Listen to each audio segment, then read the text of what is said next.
Before getting into the stories, I'd like to talk about today's sponsor, Factor 75. October's a busy month for me, and I struggle to find as much free time. Thereby, I have less time to meal prep and cook. That's why Factor has been extremely useful for me. Factor makes meeting your nutrition goals easier than ever by delivering fresh, never frozen, dietitian-approved meals right to your doorstep. Factor takes the stress out of meal planning and leaves you more time in your day-to-day life by skipping the grocery stores, prep work, and cooking fatigue. Instead, you get chef-crafted meals delivered right to your door. Factor has over 35 meals to choose from per week, including options like keto, calorie smart, vegan and veggie, and more. Factor has been extremely convenient for me lately, as I go with the high-protein options, with my favorite being Peruvian chicken with red pepper cauliflower grits and roasted broccoli, perfect for after the gym. Head to Factor75.com or click the link below and use code 50NIGHTMARE to get 50% off and free shipping on your first Factor box, and 20% off your next month of orders. That's code 50NIGHTMARE at Factor75.com to get 50% off and free shipping on your first box, plus 20% off on your next box of orders.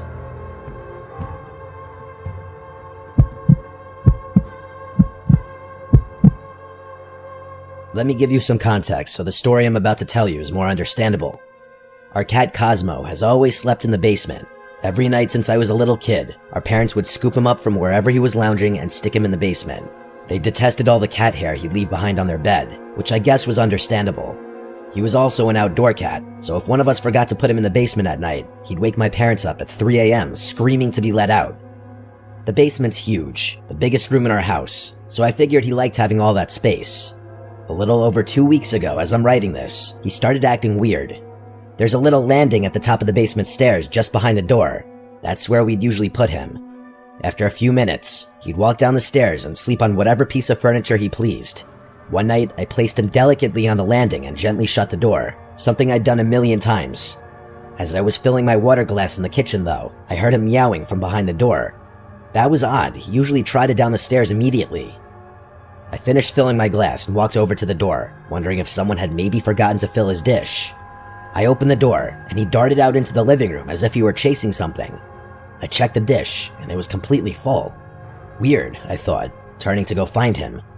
I put him back on the landing step, closed the door, and that was that. The next 2 nights were essentially the same. I'd put him on the landing, close the door, and start getting ready for bed. After a few minutes, I'd hear him repeatedly meowing. I'd go over to the door, and it was always the same thing. He'd just linger at the top of the stairs, refusing to go down. I worried that maybe he was just getting old, but that was a thought I didn't want to confront just yet. It killed me to do it, but I just ignored him, knowing he'd walk down the stairs eventually. The day after that, he refused to enter the house at all. Usually when he wanted to come in, he'd just hang out at our front steps or by the back door until one of us saw him through the glass and let him inside. At one point, I noticed him curled up on our doormat. I went to let him in, but he didn't move. I went out and petted him a little before going back inside. A few hours later, I walked by the door again and saw that he still hadn't moved. It was getting late, so I picked him up and carried him inside, which he wasn't too happy about. I knew he didn't want to go to sleep downstairs, so I let him sleep in my room that night. It wasn't a big deal, and he seemed a lot calmer that way. Of course, that solution didn't last. For the next few days, my dad kept complaining that someone was leaving the basement door open. He was mad because it was letting all the cool air escape downstairs. Air conditioning wasn't free, which was something he loved reminding us. I assumed it was my sister. She's always been the type to leave doors and drawers open without thinking. I didn't really pay it that much thought. I was just happy that Cosmo seemed to have mellowed out after being allowed to sleep in my room. One night, I woke up randomly in the middle of the night. In my groggy, half-awake state, I glanced over to the door and saw something weird. There was a silhouette standing in my bedroom doorway. It was just standing there, perfectly still. I could tell it was a person because I could see their outline in the faint glow of the lamp we'd leave on in the den. I figured it had to be my sister, so I called out to her, but the figure moved away without a word. I was too tired to figure out what she wanted, so I just went back to sleep. A couple of days later, we discovered what had been keeping Cosmo away from the basement. A flea infestation. The whole place was crawling with them. It was disgusting. We assumed the fleas were the reason Cosmo had refused to go down there, which made sense, but it was strange how they came out of nowhere. We'd never had a flea problem before, and Cosmo always wore a flea collar. My dad yelled at my mom for not changing out his collar, even though she swore she had. My dad went all out, tearing through every corner of the basement to clean it thoroughly, We vacuumed the carpets, sprayed the entire room, and washed everything down with flea-killing solutions. He told us to stay out of the basement for the next few days so that any stragglers would die off without a host. It seemed like a good plan, and I figured that'd be the end of it. But then, a few nights later, another strange thing happened. I was lying in bed when I noticed light seeping in under my door, flickering on and off like someone was playing with the hallway switch. I told myself it was probably just my dad, getting up to use the bathroom or something. But the flickering continued, going on for longer than seemed normal. It was starting to freak me out, but I couldn't bring myself to check it out. I lay there, heart pounding, staring at the bottom of the door, hoping it would stop. Eventually, it did. I forced myself to fall asleep after that, but I've never felt more uneasy in my life. A few more days passed without incident. My dad said the basement was probably clear, which was great because I had been missing playing video games down there. After getting home from school, I went down to the basement. As soon as I got down the stairs, though, I noticed something was wrong. There were still fleas down there, a decent amount of them. It didn't make any sense. After all the cleaning, they should have been long gone. I went back upstairs to call my dad at work, but he just said to give it time. He insisted that any fleas left would die soon enough. I couldn't shake the feeling that there was something else going on, though. It wasn't normal for fleas to keep thriving like that after everything we'd done. So the next day after school, I decided to investigate a bit further. I went down to the back of the basement and into the storage room where we kept some old boxes and tools, figuring maybe a rodent had gotten in and died somewhere. I opened the door and instantly knew I was right. The smell hit me almost immediately. This thick, rotten stench that clung to the air and made my eyes water. I followed the smell to the far end of the room, where there was an unfinished crawl space that connected to the plumbing for the whole house. It was pitch black back there, and the smell only got stronger as I stepped closer. I didn't want to go in there. It was too dark anyway. I turned to grab a flashlight, and that's when I heard it. Breathing.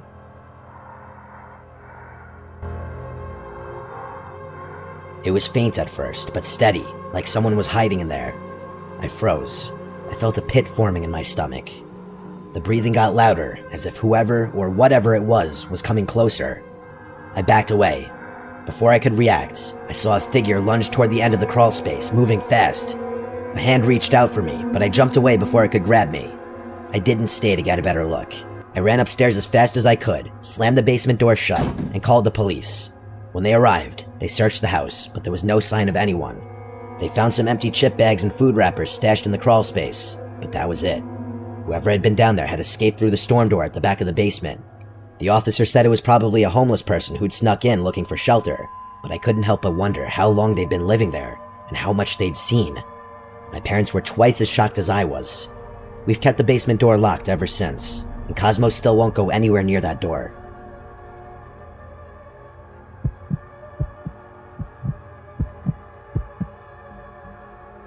I don't remember every detail of this story since I was only around 7, but my parents have filled in some of the gaps over the years, and there are still bits and pieces that stick out in my memory. So here goes. I'm an only child. Yeah, it kind of sucked growing up by myself, but one of the pros meant that my parents were a lot more involved in my life. They'd really go out of their way to make sure I was thriving, and I look back appreciatively on that. Every year around Halloween, my parents would transform our basement into a haunted house. It wasn't anything fancy, just some old decorations, fake spiderwebs, strobe lights, and a lot of enthusiasm. The whole thing was for a good cause. You had to donate canned food to get in, and my parents would give everything we collected to the local food bank. They even made flyers and passed them around my school and a couple of other elementary schools nearby. The vast majority of people who came were parents of kids in my school, but there were always a handful of parents and kids that we didn't know. My parents actually welcomed that. The more strangers there were, the more food they'd be able to collect, and the greater the likelihood that the haunted house would be a hit. We lived in a pretty big brick house in Haverton, Pennsylvania. A lot of the houses in our neighborhood were fully brick for historical reasons I won't get into. That also meant that most of them were really old too, since it was kind of frowned upon to do any remodeling. Our house was the kind of place that already had a bit of an eerie vibe to it, especially at night with its old creaky floors and dimly lit hallways. Every year, my cousins Jeff, Rick, Chaz, and Eric would come down to help my parents set up and manage the night. Usually, they'd dress up in scary costumes and hide around the basement to jump out and scare my friends. That year, they decided to go all out and wore matching anonymous masks. You know, those kind of creepy white masks with the blank expressions. The haunted house was a big hit that year, as usual. We had a good crowd going by early evening, but my parents told me later that there had been a strange man who showed up before things really got started. He He wasn't with any kids, which was odd since the haunted house was mostly for families. He said his wife was planning to bring their daughter later on, but he wanted to drop off some food cans early.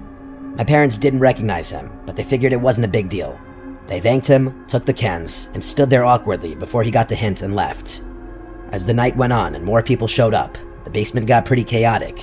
I remember trying to keep up with my friends, who were screaming and laughing as we ran through the decorations. At one point, one of my friends came up to me crying, saying someone in an anonymous mask had scared her. I tried to calm her down and told her it was just one of my cousins, but then she said something that made my stomach drop. She said the person had grabbed her wrist and tried to pull her into a closet. I didn't know what to make of it. I thought maybe she was just being dramatic, but the look on her face told me she was genuinely scared. I went and found my parents and told them what she said. They took it seriously and went down to the basement to check things out. They asked my cousins if they had seen anything strange. Jeff, Rick, and Chaz were all in their positions, and each one of them swore they hadn't done anything like that. But then my parents noticed something else. Eric wasn't at his post. Just then, everyone started to panic. Eric came running down the stairs. He said he'd taken a break to use the bathroom upstairs, and that when he came back, his anonymous mask was gone. He figured one of the other guys had taken it as a joke. That set off alarm bells for my parents, and they immediately shut down the haunted house. They made everyone leave and called the police, who came and searched the house, but of course, nothing turned up. That night, I was still a little shaken up, but I figured it was all over. I fell asleep easily enough, but then I woke up to this tapping sound. It was soft, but noticeable, like someone was repeatedly knocking on my bedroom window. I was too scared to get up, so I just laid there, pulling the covers over my chin, hoping I could just fall asleep. After a few minutes, the knocking stopped, and I managed to drift back to sleep. But a few hours later, I was woken up again, this time by a scratching noise. It was more urgent than the knocking had been, like someone was clawing at the window frame. I was terrified, but something inside me snapped, and I threw the covers off and rushed to the window. I yanked open the curtains, and my heart nearly stopped. There, staring back at me, was a person in an anonymous mask, only inches away from the glass. I screamed for my parents. They rushed into the room, and I pointed frantically at the window, but by the time they looked, the person was gone. We called the police once again, and they searched the yard and surrounding area, but they didn't find anyone. There were no signs of forced entry, no footprints, nothing. The property was clear. A few months passed, and things settled down. The haunted house was just a memory by then, and my parents had started to ease up on their extra security measures. Then, one day, I came home from school to find an anonymous mask laying on my bed. It wasn't just any mask. It looked exactly like the ones my cousins had worn that night. But the thing that really freaked me out was the writing. Scrawled across the forehead in black Sharpie was my name. How the hell had that guy even known my name? We called the police again, but there wasn't much they could do besides file a report. My parents added more security cameras and made sure all the doors and windows were locked tight every night. They really went over the top with the security, adding a full alarm system and putting sensors on every window, including the upstairs ones. After that, nothing else happened. At least not that we could prove. The next few months were fine, but I swore I kept hearing things outside my bedroom window. Tapping, scratching, you name it. It was probably nothing, but it got to the point where I was scared to sleep in my own bed. I've since grown up and moved out of that house, but sometimes I still wonder if there was more to the story behind what happened to me all those years ago.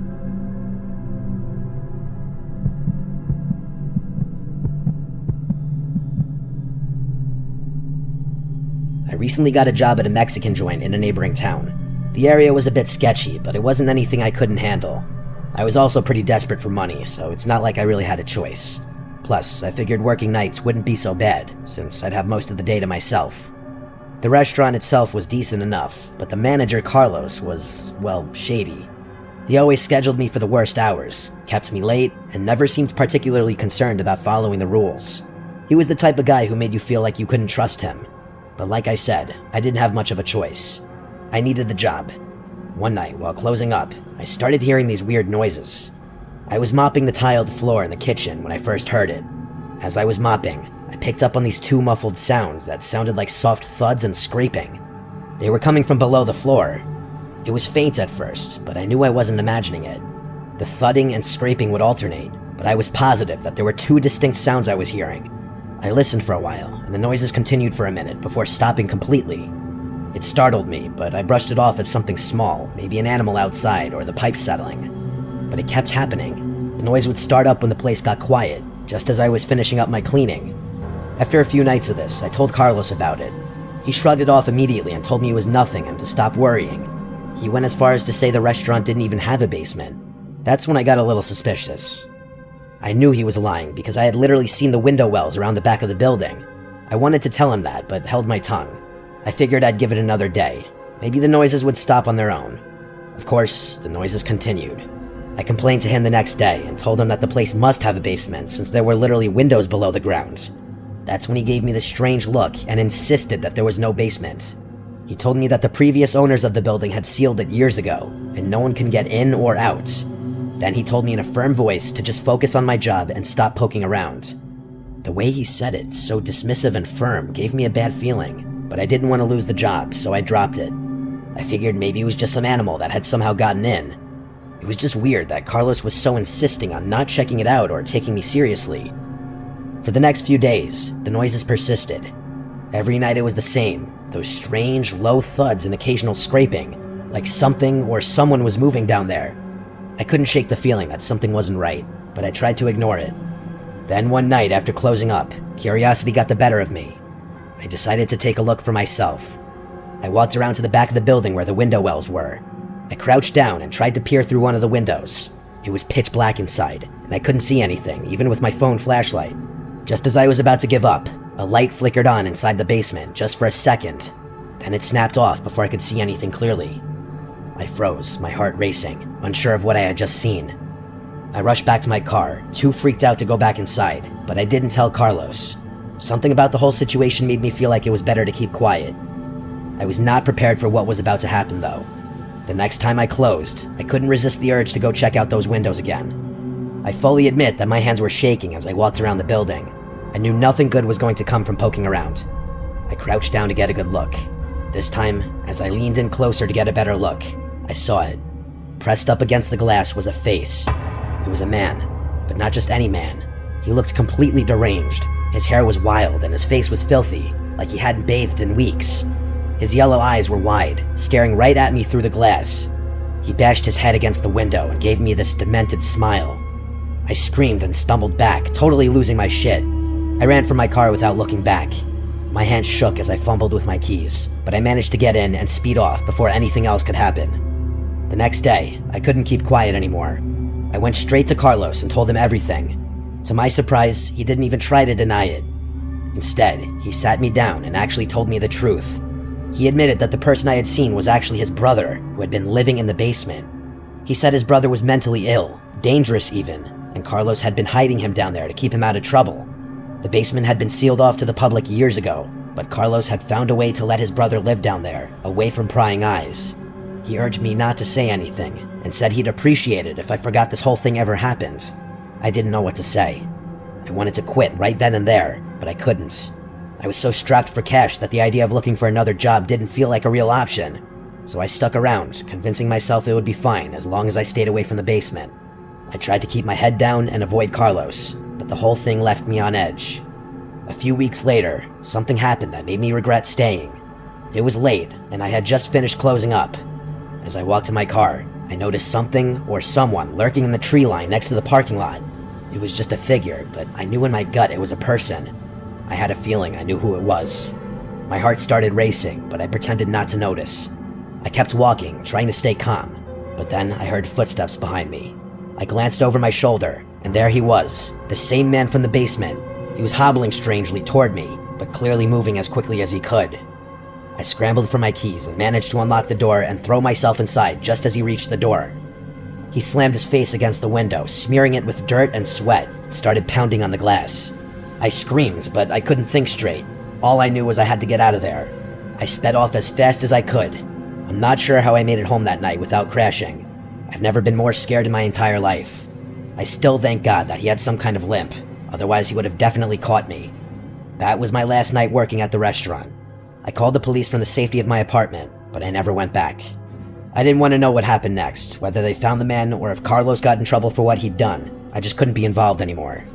Even now, though, I can't shake the feeling that Carlos might come looking for me one day.